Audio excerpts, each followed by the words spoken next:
Welcome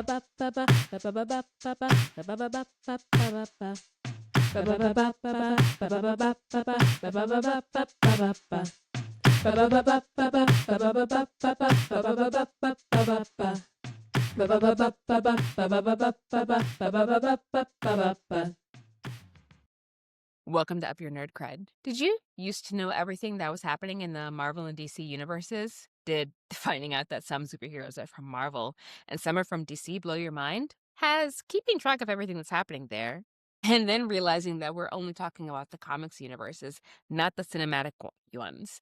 And the different universes with their own multiversal crises have gotten a little bit out of hand? Well, don't worry. Up Your Nerd Cred is here to talk about the gods cosplaying as men, the men cosplaying as gods, and how much the cinematic universes are really leaving out.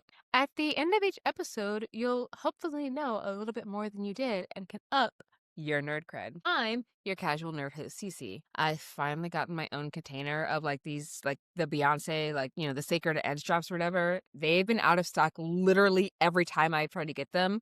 So I'm actually really excited to see what happens when I get to use them. Because the whole line has actually been great for my hair in general, I'm not gonna lie. So if you see this Beyonce or Mama Tina, thanks! And I'm your expert nerd host, AM Diaz, whose Instagram, Twitter, Blue Sky, and TikTok are currently drowning me in sexy hockey boys with impossibly perfect butts. And I am not angry about that. Also, this is my second podcast for today. Woohoo!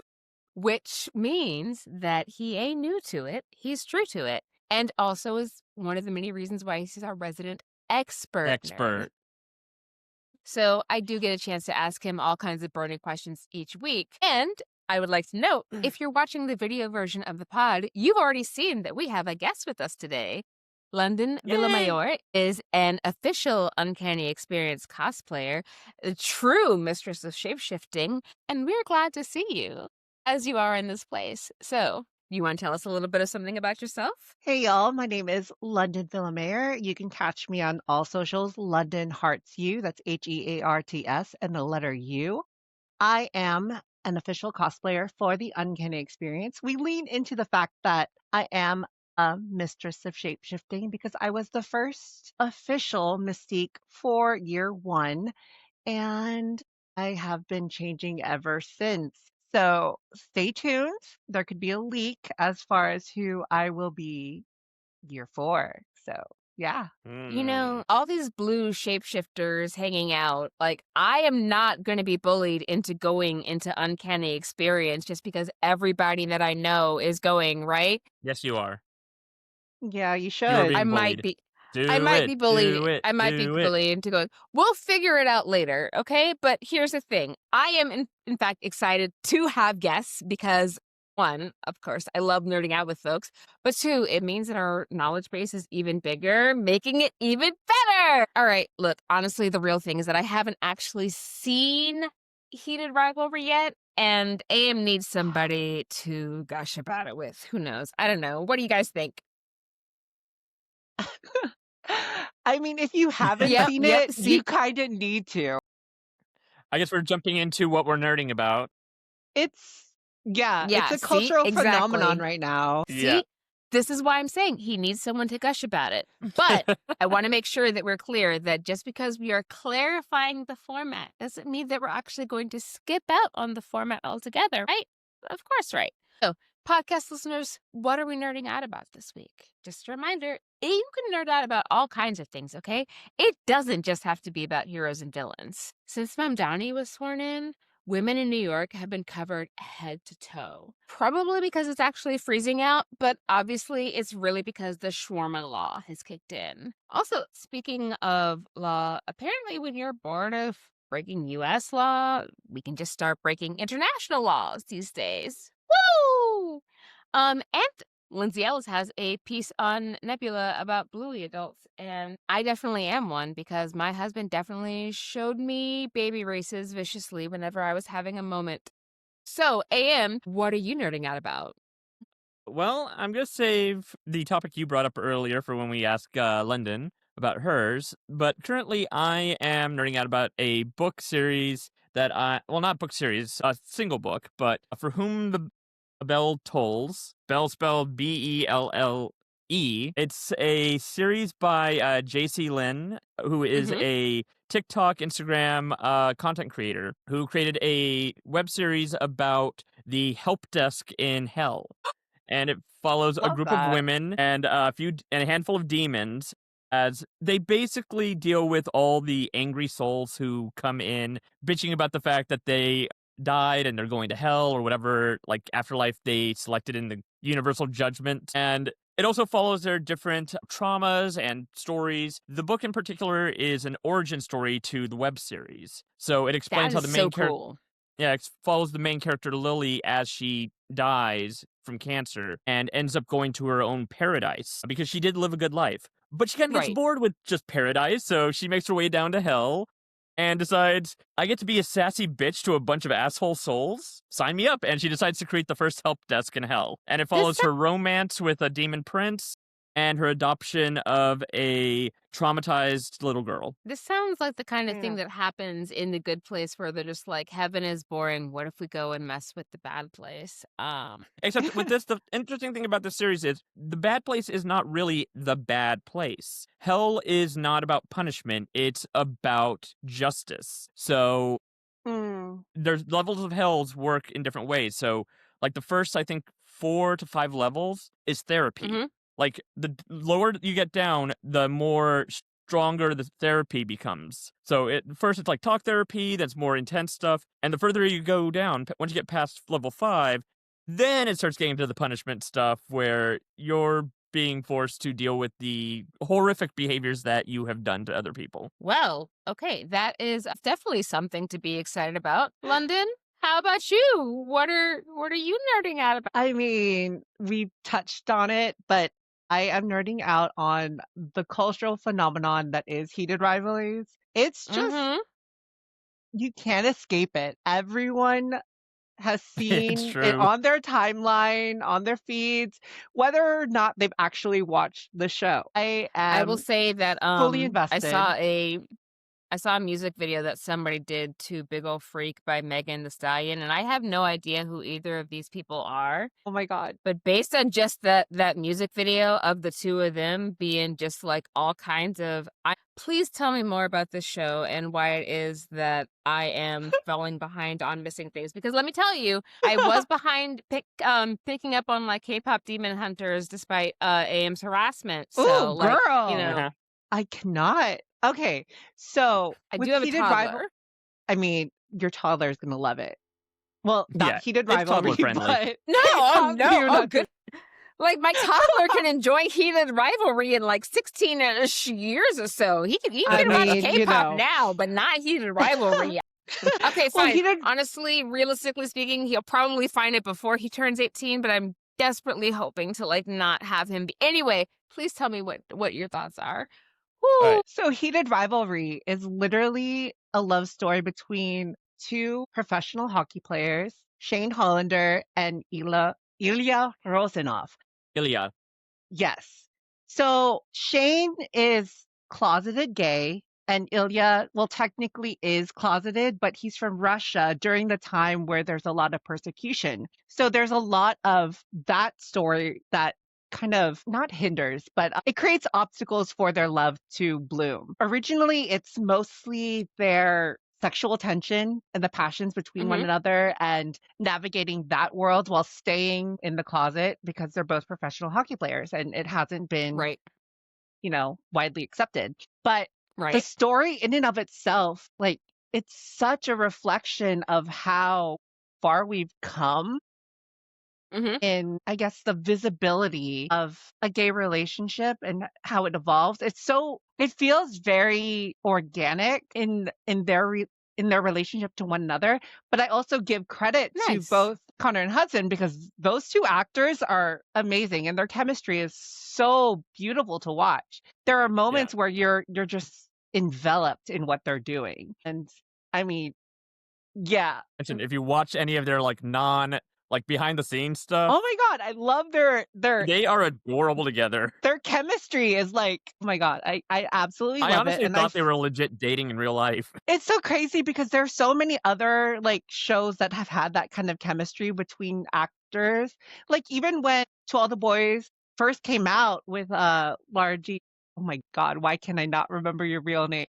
But like the two main actors, everyone thought that they were dating, and like obviously in like Heartstopper and like other things where people see so much chemistry between two characters that they want them to be in that in real life. And I feel like this is another instance where you want that for them, but you know that they're just so comfortable with one another, and their evolution in their acting and their performances are like it's chef's kiss. I love it. You have to On watch one Especially, it. hand, I will say showmances exists, but, because there's a lot of showmances that exist, but wait, what's Oh happening yeah. in the show? well, what are you saying? I was saying that showmances exist, so, we can't be too surprised Yeah. if some good chemistry turns into some real good chemistry. But you were saying But it's something kind of about in the hilarious. show?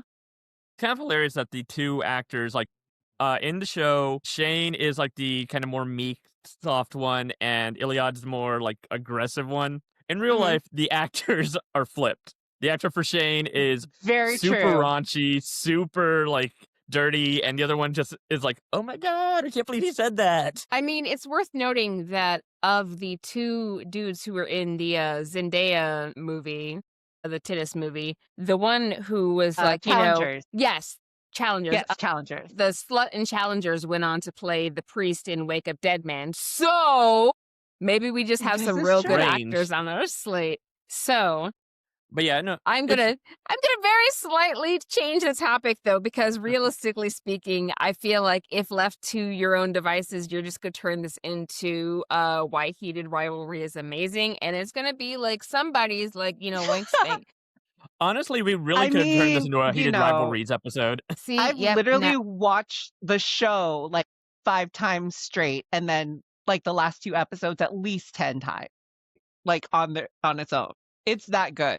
It's that good. I don't disbelieve it. It just is a case of like I have to figure out when it is that I have time to do so, because I do have, my toddler. He's not quite 2.5, and my kid is adorable, but he is a lot. And I like, look, I mentioned being like a bluey adult and everything, but he's also been really, really, really, really into Daniel Tiger. And I don't know how many times I can listen to Stop and Listen to Stay Safe before I go nuts. So fortunately for me, though, he's going to be starting preschool within the next like month or two. And I'm honestly like, this is what I'm nerding out about, listeners.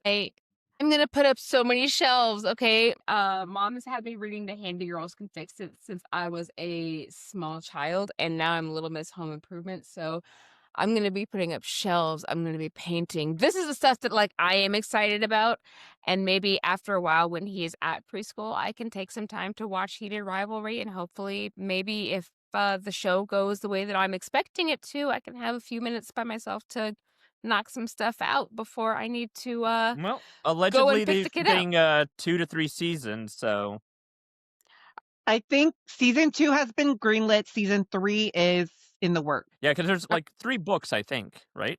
It's Yes, based on a book series. So we're correct. gonna take a quick break for me and AM and London to get double checked up on like all of the books, make sure our Kindles are updated, and we'll be back to up your nerd cred.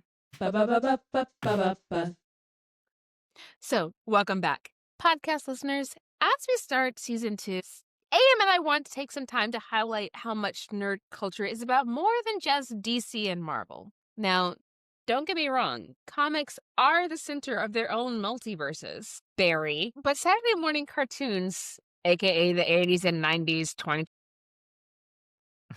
they were low key a bar to entry for the nerds who didn't have a comic shop nearby, okay?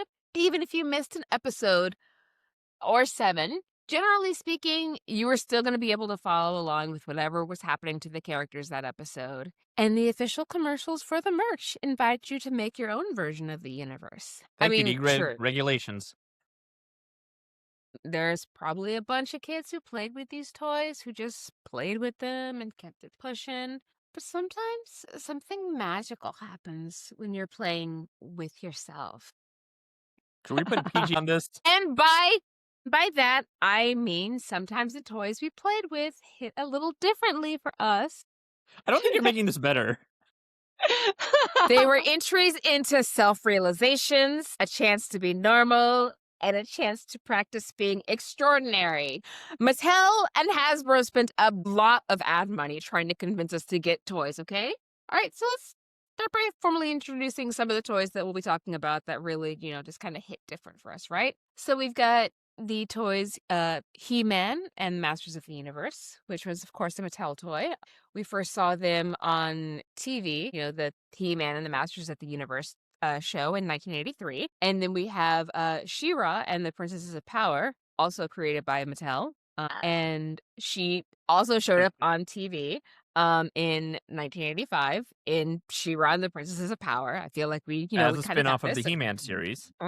So we have Power Rangers as created by Haim Salmon and Shuki Levy, and this was adapted from Super Sentai as created by the toy company. And again, they were TV first and debuted in 1993. We also have My Little Pony, created by Bonnie Zaccarelli for Hasbro, and they actually were a toy line first and debuted in 1983. Then, later we had the TV shows, toy commercials, however you want to describe it.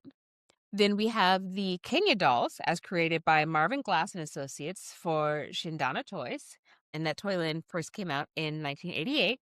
Editing CC here. It was actually 1992, not 1988. Sorry about that. Teenage Mutant Ninja Turtles, created by Kevin Eastman and Peter Laird. And now they first came out in Teenage Mutant Ninja Turtles #1 as an independent comic with Mirage Studios, but they also came out in 1987 as the animated TV series that we actually know and love. And yes, and which I took do have the drastic liberties with the original source material. Very yeah, much so. I have the two dates, the 1984 and the 1987 dates for things because, well, Teenage Mutant Ninja Turtle was actually originally a black comedy-esque comic book in black and white, and the one that got the toy line was the animated TV series in 1987 with lots and lots of colors. But, my pedantic ass can't let that difference go unsaid. Yeah. Right? Funny side note about the Ninja Turtles, they were actually a Daredevil parody. Yeah. Okay. In fact, their origin story is tied into Daredevil's origin story. Good to know. Okay. We'll cycle back to that in a bit. All right. And we're going to have, honestly, the toy of toys that if you want to leave this out, you're wrong. Barbie, as created by Ruth Handler for Mattel. Barbie first came out at the American International Toy Fair in New York City in 1959. You're not going to sit there and talk about the toys that influenced us without talking about Barbie. Don't try to be cute. But these are the toys that shaped us, right? So let's go down the list a little bit and talk about them. So He-Man and She-Ra. Any thoughts about the aggressively gay leather daddy vibes of the original show? Well, with He-Man originally, he was not intended to be as gay as he became. No, he was Are you not. sure?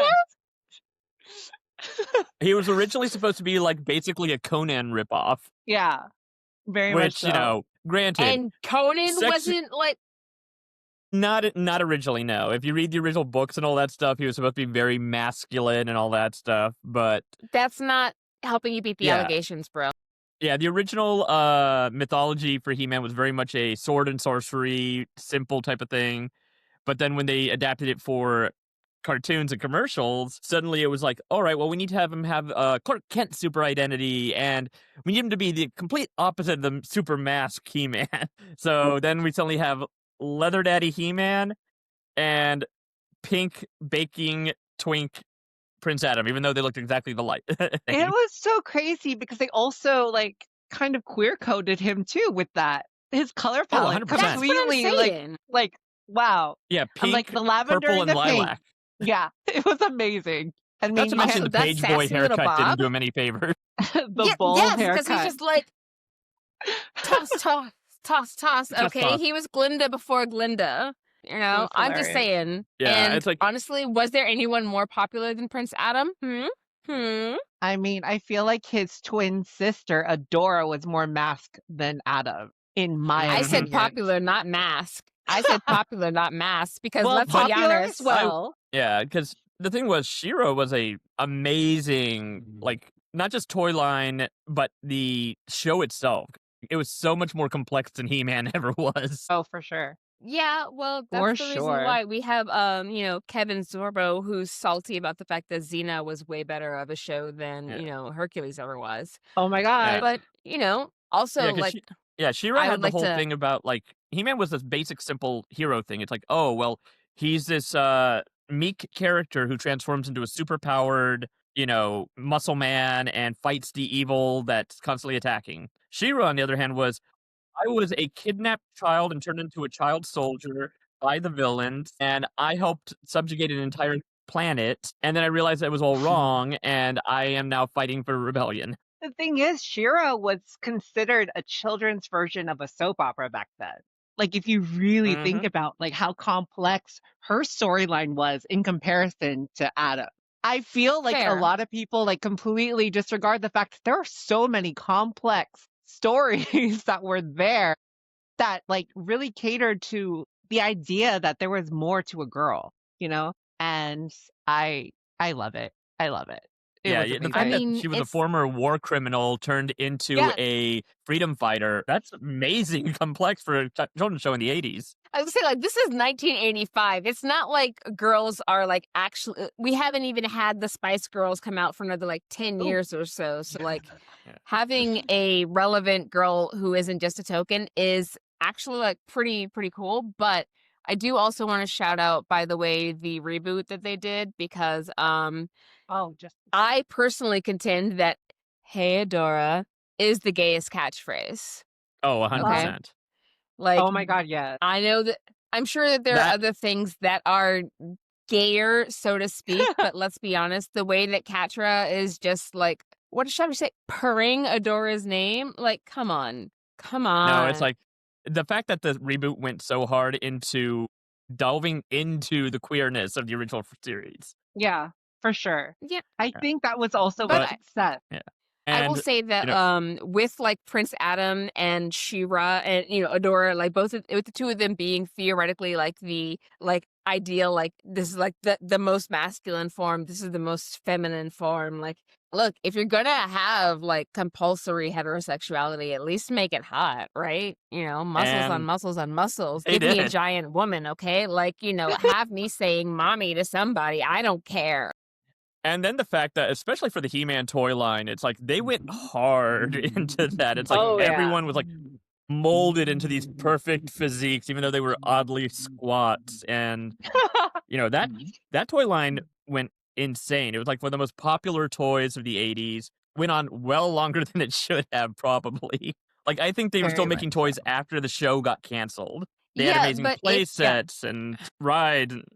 if your main character turns into a dude like a full like muscle daddy in a harness, like I'm sure somebody like in June is gonna be like, hey, you want to play He-Man and Skeletor? Like every year it's gonna happen. Oh no, there's a reason why so many millennials and Gen Xers are into the leather scene now, and I'm pretty sure we can pinpoint He-Man.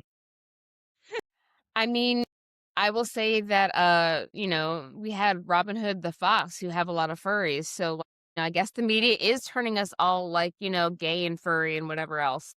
But London, you had I think you have like the full collection of She-Ra figures from the '80s. I only I had the She-Ra figure don't. herself. I didn't have the rest of the cast. I wish I did. I currently have the Crystal Castle. Mhm. I have most of the main characters, none of them complete. But the thing is, with my Shira collection, I never had them as a kid. My cousins did. And every time I would go Ooh. over there, I would play with them like hardcore. I would be like, oh my God, we have to Mhm. play. And it got to a point where I'm like, in my adulthood, every time I go thrifting or go anywhere that might have some kind of vintage toy, I will hunt them down. And I've been doing that Well, and because as slowly grown-ups, we have She-Ra money now. yes, we have the access to the things that brought us joy when we were children. And I feel like as adults, especially now, like we need to lean into that. We need to lean into the dopamine decor. We need those serotonin boosts of like the happy times. There's a reason why so many nostalgic things are coming back right now because we need to find that happy place again. And yeah, that's Because definitely the one world's of on them. fire. Well, I mean, as we're thinking about things that are really like nostalgia bait and then like coming back, I mean, we've got My Little Pony and Power Yep. Rangers, right? Like this is one of the options. Like it's one of the shows where like you have a lot of options to find yourself to a certain extent, even though you finding yourself is actually you figuring out which token you are. So, like you're the girl or you're the black one or you're the Asian one. What if you're like, the Asian boy? You're the Asian one. What if you're like, the black boy? You get to be the Black Power Ranger. Yay! You know?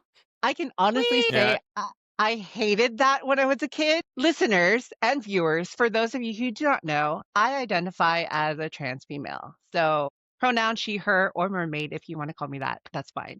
But when I was a kid, Gorgeous. every time I would play Power Rangers with friends or whatever, I would constantly be given Trini because she was Asian, although she wasn't a boy at the time or whatever. The original Sentai, which is really funny if you go back on it, the original character was named Boy, and it was a boy playing the Yellow Ranger, which is why the Yellow Ranger doesn't have a skirt, for those of you who do not know. But And why in the original footage that they use, he's got a very masculine masculine body physique. Yeah. compared to the actress who played Trini. Yes, very much So, so. we did look, I'm pretty sure that they were not like planting like egg situations in that originally, but you know what? Just because they weren't necessarily planning it on purpose doesn't mean that it wasn't happening because again, I refer you to Robin Hood. True story. True story. Interesting thing, though, we were talking about like the different tokenism that they would do with these shows, and yet a lot of times the toy lines all were designed with the same mold. Like you looked at Exactly the the same. He-Man toys, the She-Ra toys. The only thing they changed was the coloring of the plastic. They didn't like make new figures for them. Which, let me tell you, as like the person who had to sit there and go and get like the chemical relaxers to have their hair be straightened enough to look a little bit like what was on TV, it was really, really, really annoying to have like, your only option be the white girl or the black dude. Um, Yeah, or just in general, like you can have a like level of marginalization that you can find your token in, but you can't necessarily find it in who you fully are as a person. Like even with like My Little Pony and such, like there are like characteristics, there are traits that you can identify with, but they're still ponies to a certain extent. Like even if you're just like, this is the characteristic that I identify with, this is the trait that I identify with, and it's hard to unfortunately, necessarily find your token and keep it going. a lot of those shows back then didn't really develop all the characters. Like My Little Pony, they were all very generic, kind of. I'm sweet and I'm dainty. He-Man and She-Ra, they kind of had similar things where they had these characters with distinctive powers, but their personalities were not always super well developed back then. Yeah. Although, the Friendship is Magic reboot, that had all of the bronies and everything like that. And there's a Well, certain amount of it that is just like, do we want to sit there and have like the various like, principles of what is it? Is it Etheria or Celestia? What is the name of that? Well, Wherever it is that they live. Etheria is Shira. yeah, that's Equestria She-Ra's planet. is So I'm going to Equestria, assume My yes, that, Little thank Pony. yeah. you. Equestria. Thank you. You're Thank welcome.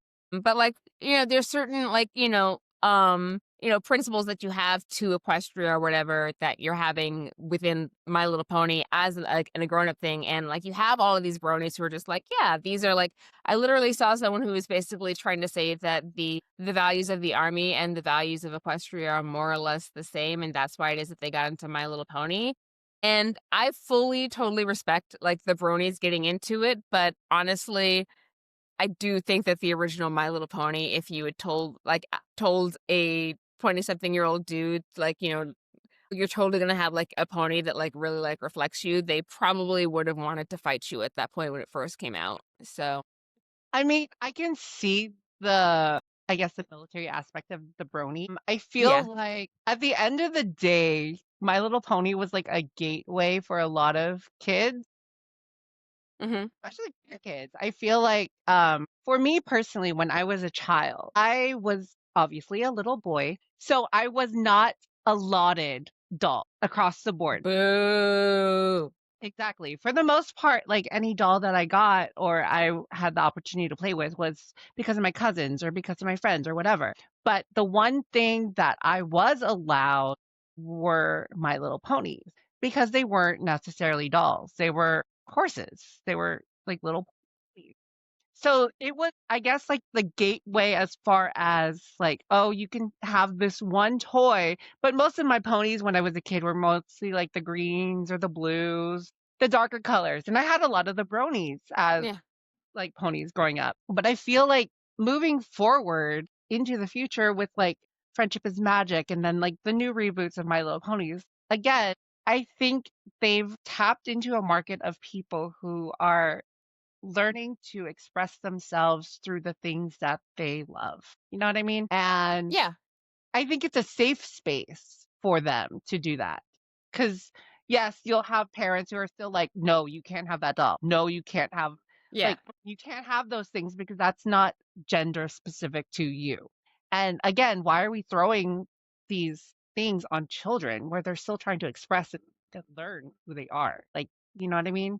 And That's just my two not to cents. mention, it's like both shows, the majority of the time, are teaching the exact same lessons, just in Yeah. different packaging. Yeah, So it's like, exactly. the stories in My Little Pony are gonna be very similar to some of the stories that they're telling in, you know, He-Man, for example. They're gonna have that whole, like, moral lesson at the end of, like, why you should treat people with kindness or why you shouldn't, walk away with a stranger or something like that. I mean, it's the same Yeah, thing. but when I tried to convince my mom that I should watch Power Rangers instead of Sesame Street, obviously she did not agree with me. So, like, what is the truth? Yeah. I will say one of the things that I definitely really appreciate about Power Rangers, though, is that they definitely gave us an opportunity to change up the tokenization because first you have the Asian character as the Yellow Ranger and the Black character as the Black Ranger.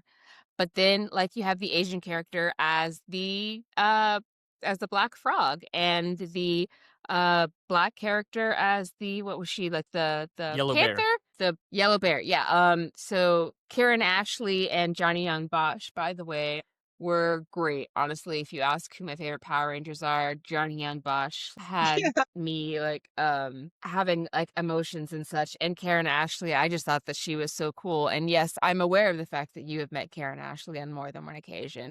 Mhm. She is very sweet and, you know, I always love seeing her at Same. cons. See, I just want to remind you that AM always wants to pretend like he's just like some guy, and he's not. Um, I Yeah, mean, it was funny, with the oh, no, yeah. I was just gonna Go ahead, say if Belinda. you were out here, you'd probably run into them a lot too. They're pretty much just open-ended, like at most places. For instance, our friend Lorenzo, like his gym that we works at, he literally just got a shout out from Walter Jones, the original Black Ranger, because he just happened to be there. Mhm.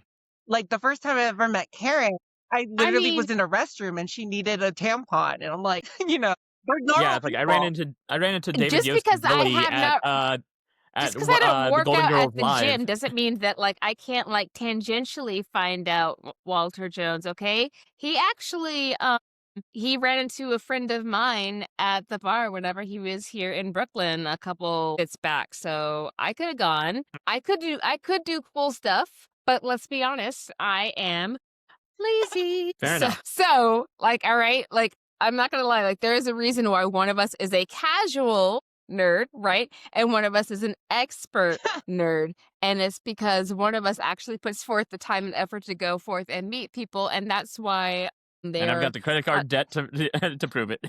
yeah, and have like the first name basis with a whole lot of like, Marvel and DC celebrities and such. And I'm pretty sure that like if I was like able to at Gail Simone something with your name on it, she would see it and be like, oh yeah, I know that guy. Anyway, moving on because we don't want to sit there and blow too much smoke up Yeah, we were AM's talking about the behind Power because he will get Rangers. mad. Yeah, We but were like, one thing that was interesting about the Power Rangers, according to the people working on it, when they had Zach and Trini for the first season claim, they did not realize what they had done until, like, the 3rd I've heard episode. that story as well. And then after that That's why I fixed it. they were adamant about making sure to cast Yeah. other ethnicities in those, costume. which was hilarious. I fully support this plan. Yeah. I think that makes a lot of sense. Although, funny enough, they still kind of dropped the ball because later on they revealed that Green slash White Ranger Tommy, when he became the Red Ranger, they also revealed that he was also Native American, Yep. which, Yeah, No. they did. yeah. No. Oh my God. No. So At it the was just same kind of like, time? Oh, ooh, that is. but, you know, There are unforced errors and there's just embarrassing ones. yeah. Ugh. Yeah, but the thing that's just kind of like, when you're a kid and you were constantly being put into certain roles by your friends because you looked like the actor, it was kind of sad just because of the fact that the thing about Power Rangers is when they're morphed, they're complete Yeah, you're anonymity. not supposed to know who they are. Right. You're not supposed exactly. So it's like, why did we as kids so often allow ourselves to be put into that? Well, you have to play this character because they're Asian, so and you're Asian, so you have to be this character, or For the same reason that the black girl was scary, Because these Spice. children, they were trying to put us in boxes and they were trying to teach us to put each other in boxes. Mhm. And yeah, so as you got older, you would already assume you're putting that person in that box. You're going to put that person in that box. That's what we do. That's what we were Yeah, conditioned to do. They probably and should have people done still do better that about today. making sure not to tell us, though, about how everybody is equal and how we're all the same and things like that. Yeah, But, but Barney yeah, episodes aside. it's like the toys for that series though, because I mean we're talking about the toys, right? Or are we talking about the Yeah. franchises? Yeah, The it's like toys. that. Talking about toys. Yeah, because that honestly, it's like since they basically took all the toys from the original Sentai in Japan, it was such an easy franchise to make so much money Oh, off yeah. of. Yeah. Because every season they changed the Zords, so you had an entire series of them. They would constantly change the villains because they ran out of the Sentai footage. Honestly, it's still a surprise that they kept the Mighty Morphin suits for as long as they did.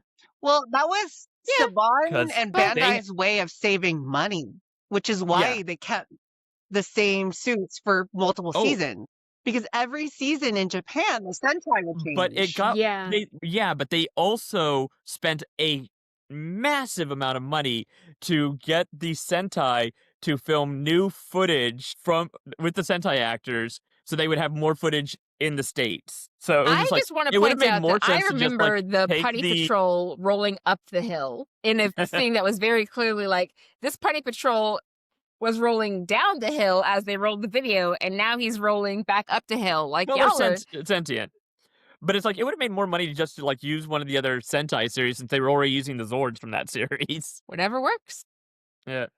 But I will say the useful thing with that though is, to a certain extent, is that you can like pop yourself into these roles because they are covered up fully, and they do switch out the races of things like that, right? Whereas like, with other characters, for example, like with Teenage Mutant Ninja Turtles, right? Instead of necessarily seeing yourself as like you could pick an archetype for yourself because they're turtles, they're not actually people. There's whatever kind of racialization kind of conversations you can have from whatever they were in the comics because I have not gonna lie, like I've always kind of seen them as being kind of, well, not necessarily like full weaves, but if they're not weaves, then they're like, what is the black version of weaves? That version. And some of it is because, Master Splinter or whatever, but you got the opportunity to like go and be an architect, are you rude? Are you like a mechanics person? Like, do you sit there and like, have your size going around because you're like super cool? Like, are you like one who's just like, I'm going to use like my bow staff to like beat you up? There's a lot of opportunity to be whoever you want within the turtles to a certain extent because they're non-humanoid. I mean, that's true. I mean, it's not an original thing. Like, there's always been like the four archetypes in almost any franchise. So you've got the Ninja Turtles, where it's like Leo is the serious, studious one, Donatello's the pragmatic one, Raph is the angry one, and Mikey is the cool one. You see the same thing with like Golden Girls, Sex and the City, the Fantastic Four, the different like personality archetypes. What is it, like choleric and sanguine and things of that Yeah, nature? it's based on the Greek. What was it? The four fluids or Or something like blood that. types or whatever. Yeah. Someone's like Yeah, with choleric or something. Yeah, but things of that nature. but with the Ninja Turtles, they, especially when they adapted it for the cartoon, they went for those archetypes. Because if you read the original comics that they came from, they were all kind of stock, generic, angry, violent ninjas. Well, I mean, They didn't really get defined as characters until the cartoon series, and then that just became their defaults until, I would say, Rise of the Teenage Mutant Ninja Turtles, where they kind of switched things on their head a bit more. mhm. But the toy franchise, that's another one that went like insanely popular, gangbusters. Yeah. Although I will say that as much as like I liked the turtles for like giving you the opportunity to sit there and, choose who it is as you were like, personality wise, you're actually really only allowed to have a personality if you were a boy. If you were a girl, then you were April O'Neil. And if you didn't like being an April O'Neil, then why are you trying to play? Well, you could also be Irma. London, were you into Ninja Turtles much? No, but I was surrounded by it as a child because of my little brother and my 4 little cousins. And they were the freaking Ninja Turtles. And I was always relegated to a shredder so they can beat me up. So that was my relationship to the Ninja Turtles. And I still don't like them to today. Fair enough. But you were a big Power Ranger fan sure. because you do have many Ranger cosplays, including the pink Mystic Ranger, the standard, pink Ranger, and the one that was Cosmic Wait, Fury, but they Is changed the that costumes. is that the Amy Jo Johnson Pink Ranger or the Australian Pink Ranger? Or It's the is same it the same costume. I mean, costume? technically, Okay. it's the same suit. Yeah, I just want to clarify, yeah, I just yeah. want to make sure that we're not like sending Dear John letters in our outfits or whatever. It's fine. But were you able to have the Power Ranger toys as a kid, Uh, London? I was. The Power Rangers were one of those things that, I mean, I think every kid of the 90s was like rushing to get them. And every kid's parent was like frantically searching for them. I remember one Christmas we got, Oh yeah, my mom's got stories. we got most of the Rangers. And of course, the only Ranger I never got as a child that I wanted was the Pink Ranger. But I mean, moving forward, Oh it was one of those God. things that I eventually did get on my own kind of thing. But yeah, very much, again, the whole gender coding of toys, which should not be happening. But, That's so disappointing because you could have easily just been like, well, I need the entire set. I need all Yeah. 5 Rangers. Completionism is important. very much so. But, we didn't all have like that word when we were little. So Yeah, you think about toys back in the 80s and 90s, how you remember how so many times the boy toys would maybe have like one female character in the entire Yeah. line? You mean the Smurfette? Yeah, the Smurfette situation. And it was just one of those things that was just like so often the best characters were the women characters. Fair. So Well- it'd be like the X-Men toy Well, line when they had that. For the longest time, Storm was the only female character that they had. But we got like 30 different versions of Wolverine. And I'm like, I don't care about Wolverine. Give me friggin' Storm and Jean Grey and Rogue and Jubilee. But remember, when they did do that one Yeah, Storm, but- every single female action figure character in that Toy Biz line was pretty much the Storm just repainted. Oh, every yeah. single one of them. And then when they did the and then there was another toy that they did, and they did the generic thing with those ones too. I think it was like, was it Rogue's yes, mold? it was Rogue. Because Rogue was When they also did Rogue, suddenly Polaris, Mystique, Jean Grey. Yeah, it was pretty much every single female character was Rogue molds. Yeah. Repainted. And meanwhile, male characters got all these things. That was because the toy companies were saying, oh, well, boys don't want to play with the female characters. And I wonder how much of that really was boys' parents didn't want them playing with the female characters. That I feel part, at the time it was definitely because let's be Yeah. honest. it was more that at the time. Yeah. Because you also Yeah. have to Because it's like, I feel like a lot of people who were a lot of Go guys ahead. who were in charge of the companies at the time probably had that same mentality that a lot of parents had at that time, where it's like, well, strict gender roles, so boys are only going to want to play with the boy characters. So the girl characters, we'll put one in there so they have somebody to save. very much And that's the reason why they don't ever put boys on like the kitchen sets, even though, let's be honest, like Gordon Ramsay is very famous because he cooks. Alton Brown is very famous because he what cooks and is also kind of like not a nice guy. But you know, like there's a whole bunch of people who like a whole bunch of dudes who are famous because they cook, because they were allowed to like not be stuck in like a gender role, but at the same time because they do whatever this gender role is, like you know, like a man who cooks. This is impressive. We all have to pay attention to this. Like honestly, it's the same reaction that I had to Queen's Gambit. Like I'm like good for Anya Taylor-Joy for like getting on like the map or whatever. But that whole movie, I was just like, girl play chess. Girl no play chess. Girl play chess.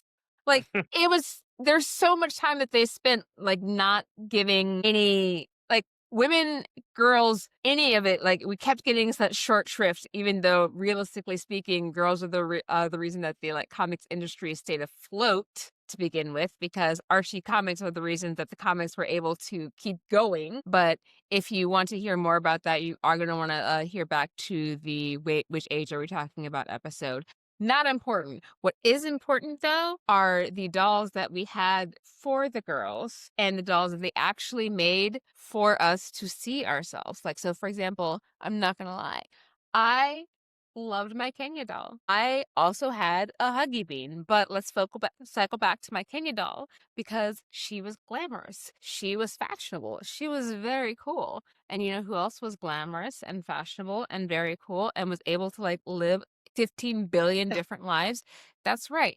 You already know the answer because you were paying attention when we mentioned Barbie. Barbara Millicent, what is it? Robin? Whatever her name is. Yes, exactly. Okay. So now, I can sit there and wax poetic about my Kenya dolls, but here's the thing. London has a lot of thoughts about Barbie, and I have been sitting here trying really hard to be cute about it this entire time. But actually, okay, I'm done being cute. London, please tell me everything about like how you lived your most fabulous Barbie life. I mean, okay, so everyone has their own relationship to their favorite toys or whatever. Barbie was always that grail for me as a child. Again, we're gonna circle back. Trans female. Growing up, I was obviously a little boy. So as a child, I was not allowed to play with girl toys. Or when I did, I was always in the company of my female cousins or friends or whatever. So that was my, I guess, foray into discovering who I was and who I wanted to be as a person. Something that I absolutely love and that I've always found pride in with Barbie was that when Ruth created her, she was a toy that allowed the child to use their imagination and create their own story. And that was something that even to this day, it continues. Barbie is used as a tool for a lot of people to express themselves, express how they want to live their life, how they see their future. I think the great thing was we weren't all under a rock when Barbie came out. When the movie came out, though, I think they touched on that. Like, it's a story that will continue with each individual person. And that's definitely my relationship to the doll. Again, as a child, I wasn't allowed to have it. And it sucked because when I did get like a doll or whatever, like suddenly they would disappear because they would be given away to other people because I wasn't supposed to have them. My dolls, like that I did accumulate over time, I always bought for myself. Or like my very first Barbie was gifted to me. I think in like third grade when funny story. So I don't know about you guys, but when we were kids, we used to have like exchange gifts at school, right? For the holidays, especially. So I remember very specifically this Christmas for our exchange gift, someone had gifted me a miniature pool set. I'm not a pool player. I was not one of those kids that liked anything like that. So it was very like, clearly this person didn't know who I was or didn't know me as a child. Whereas one of my Or it was a great gift. like one of my really close friends, Krista, she got a Sun Station Kira doll. Actually, I'm going to show this doll so the viewers can see her. Kira dolls. This is Sun Sensation Kira. She is one of the Asian Barbie, very plain line. It was just one of the beach dolls. If you've never seen this doll, she is so quintessentially like a Barbie, but in Asian form. She has this metallic purple swimsuit. She has big star gold earrings, a gold necklace. She's beautiful long black hair with like brown highlight. So pretty. I love this doll to death. And you have to make sure that you don't accidentally pop her head down, right? Yeah, So that her head doesn't get weird, because, like, if the head comes off, it becomes a it does. problem. I think Anyone who has played with Barbies in their youth has dealt with the problem. They never really come back. yeah, So please be careful with your Barbie yes, please. heads. But also tell me more about, like, her flowing hair and the perfect body, because, like, I want to protect the dolls, but it seems like somebody has decided to become one of themselves. So Story. So moving on with that, I was gifted that doll because my friend Krista decided to be like, because she saw how sad I was because I didn't want this gift and we were all just out there. So we ended up trading our toy. I gave her the pool set. She gave me the doll. And it was literally like a light switch was flicked. And I was so ecstatic and so happy. And it's funny because years and years and years later, like I've mentioned this to her because we followed each other on Facebook at one point, and I told her mhm. how meaningful it was to me as a child and to today that she did that for me. And she was like, you know what? It was nothing. Like I didn't even realize that I did. I knew I had her already. So that you wanted her. So we traded. And it was so funny because she was like, I think that's why I'm so good at pool now. And I want to be a Barbie, which Hey. is so funny because, like, for me, having this doll was such an empowering moment. And having her in my life as a child, I lived out or I played out how I wanted my life to go. It was really funny because, like, as a child, I would use like little shoe boxes for cars and I would create bedrooms with like whatever I had. Like, literally, my Legos, my Lincoln Logs, my box, they were used to create the doll houses or like they were used to create the world that I wanted again. And You just dreamed Barbie's house into existence, like, regardless of Mattel's thoughts, exactly. huh? And I feel like I think that one of the most powerful things about the toys that we grow up with, the nostalgia that they create for us, gives us that Mm, opportunity to look into our futures and try and manifest what we wanted as children. I think the one thing that I mhm. Yeah, remember, something that's interesting. like, one thing I remember the most about playing with my Barbie was knowing that I wanted to get out of Texas. And I knew for a fact that I would end up here in California. Because that's how I would play with my Barbies. They would always just suddenly end up in California. They would hop in their little box slash airplane, fly to California, and then live this little Cali girl life. And yeah, I feel like, All yeah, right, question real fast. As a Texas girl myself, which part of Texas are we talking? Like North Texas, like Dallas, like kind of Panhandle area? Are we talking like El oh, Paso, like, that kind of like, where are we I talking? was born in Houston, Texas. I was on the break between Fort All Bend right. and Sugar Land, which would be like an hour away from Austin. So yeah, I grew up Okay. in San Antonio girly I myself, grew up in so Houston, but I was in San Antonio for college. So I was there for like 5 years of my life. And then I had family in Dallas. I have friends in El Paso. Like literally I was all over the state. But like Houston, San Antonio, Austin were like my main hub. But yeah, I just knew that I need to get I, out of there. I'm being a little nosy because, again, Texas girl myself. But yes, no. Yeah, it's kind of interesting though, because I'm listening to you talk about like how you were able to create your own world and stuff with the Barbie dolls. And I think about the toys that I grew up with, and like so many of them defined so much about me: Batman, X-Men, Ninja Turtle.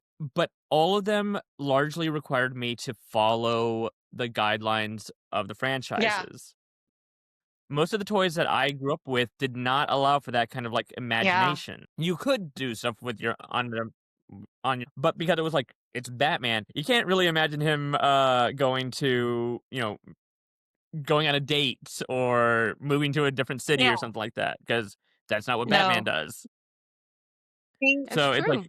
The Barbie allows for something that a lot of boy toys don't Yeah. allow, and that's Well, I create mean, your own narrative. It's do you see the amount of clothes that men are allowed to wear whenever they want to dress up? I mean, It's facts. like boring as all get out. It's Yeah, and I think that's the reason why so many boys when I was growing up wanted like to get Ken dolls, or even like when they started making like GI Joe was originally similar to Barbie. They were just like generic soldier they dolls. were.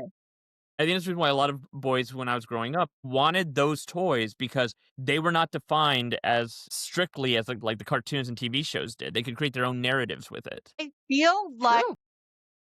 what All right. Ruth did was she created a toy that was inspirational, but also aspirational because you had an opportunity Yes. to look at the world that you saw in front of you and to change it the way that you wanted to change it.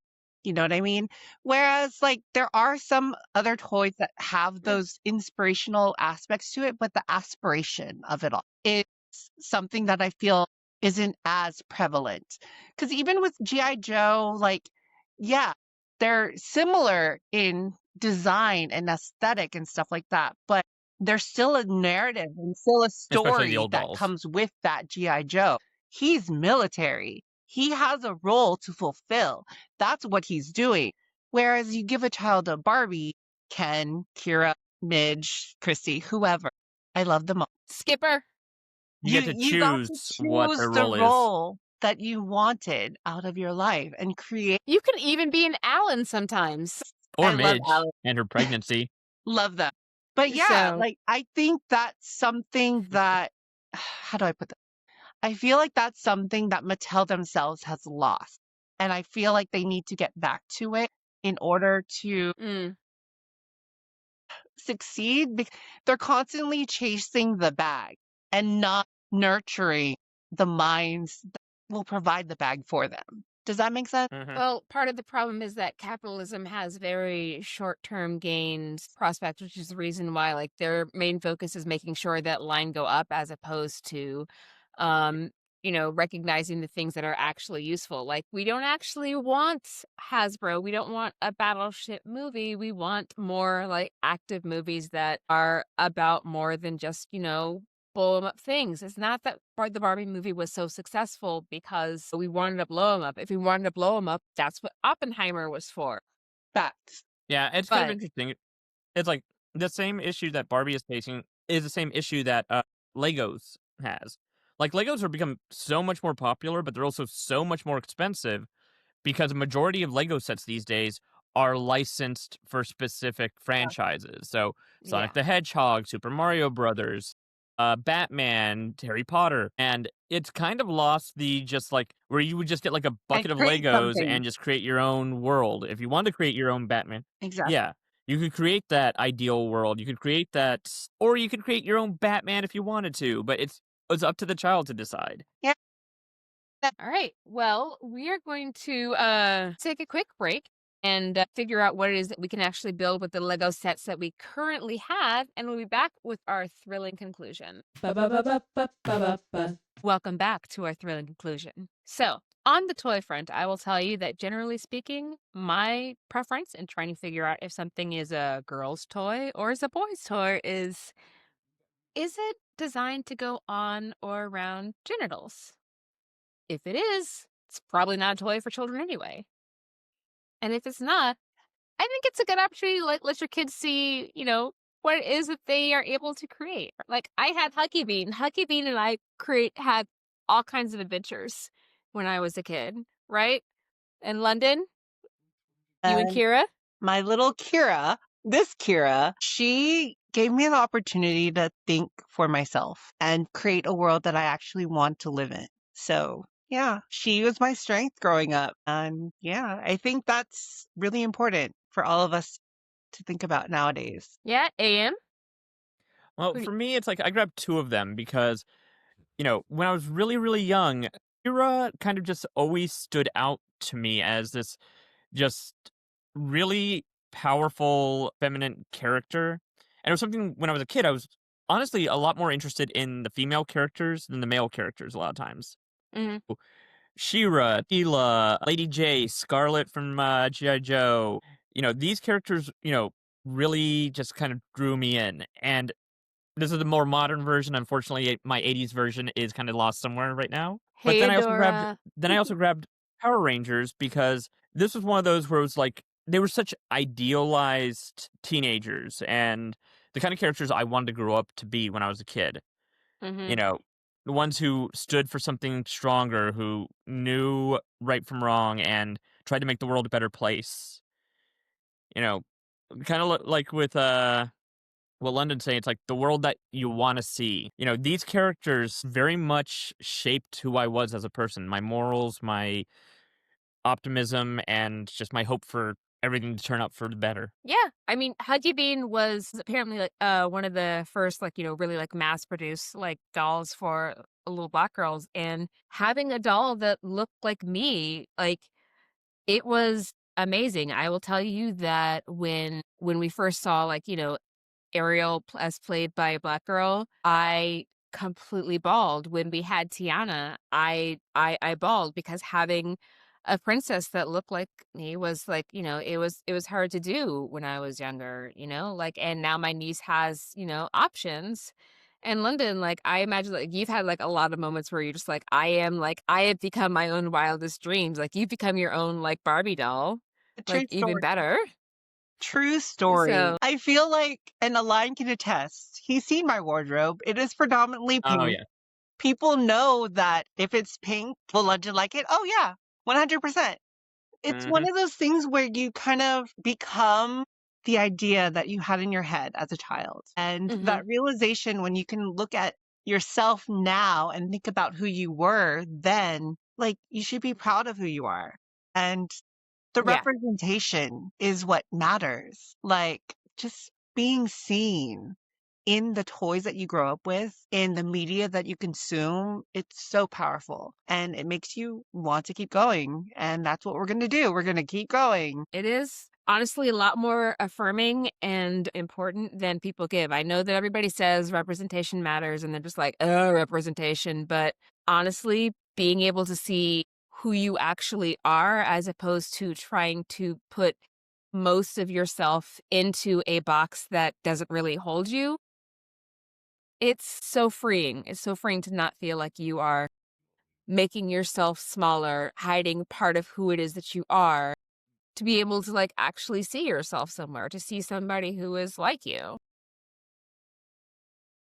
And to a certain extent, I feel like, we have the whole thing of I believe the children are the future, but the way that our toys have gotten so much cooler and so much more diverse over the course of time, there are of course still like tokens that happen, but the tokenism is not quite as tokeny as it was before. And I feel like we're all getting an opportunity to, see ourselves in a lot of the different multiverses that are out there. Actually, sorry guys. Speaking of multiverses though, we do have to shout out the things that are happening this week in Marvel and DC universes. Yeah. Just so we don't forget, I will say that January isn't usually super poppin' as far as a time frame, but there are still multiple things to like have on your calendar for you to like think about. Turns out it was only 2 years ago, January 9th of 2024, that Echo came out. The TV Two series, not the years. character. Yeah, yeah. It was 2 years ago. That show came out only 2 years ago. I don't actually understand that.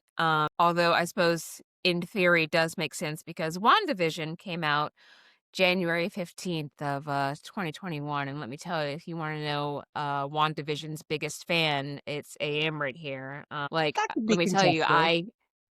I'm Hey, just saying, like, I got real big best friend points for getting him like the phone case of it. And we've been like locked in for like, we're not going to talk about how long we've been locked in, but the important part is it's been quite some time. Yes, that's my story. I'm sticking to it. Also, speaking of important debuts, on January 12th, 1962, we actually have Joe Quesada bringing that Capricorn energy to DC and Marvel. Even though I am not in love with his name, we're still going to shout out that apparently Gorilla Grodd's birthday is January 13th as well. Aw, happy birthday, Gorilla So, Grodd. it's hard work to be a super intelligent, um, you know, gorilla Primate or with something. Yeah. intent of world domination. I mean, look, we all watched Rise of the Planet of the Apes, right? Caesar had a lot of opinions and feelings for a reason, like Yeah, maybe but people could. he at least didn't have telepathic mind control and all that stuff.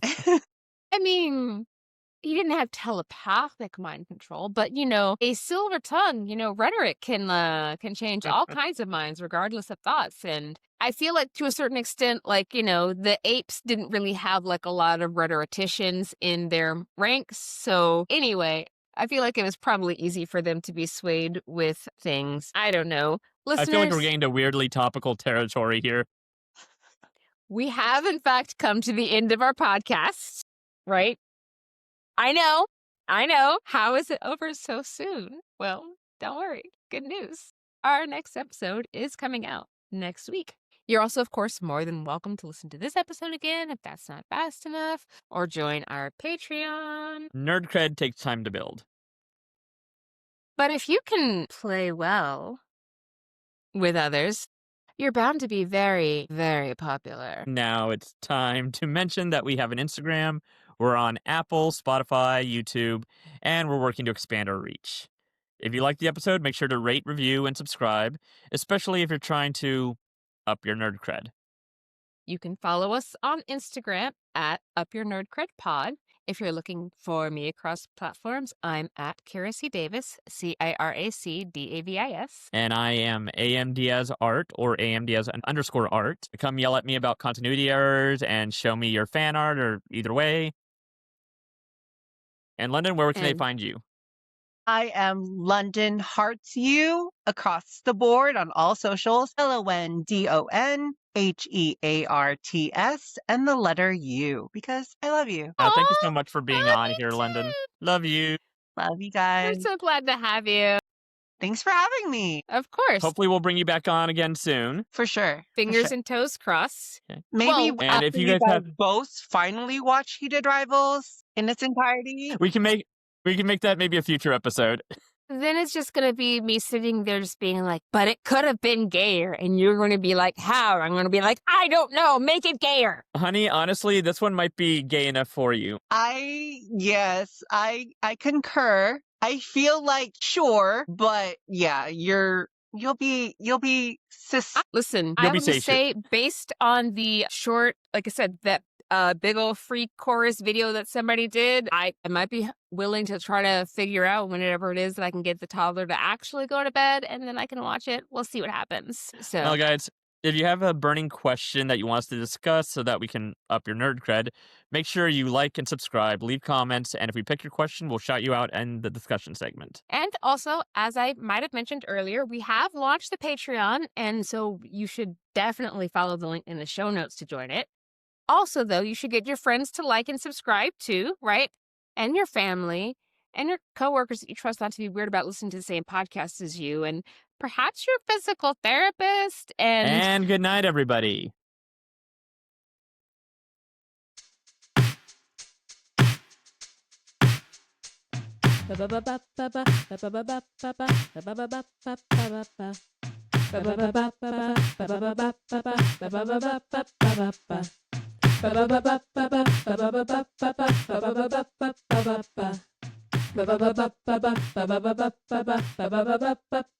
Ba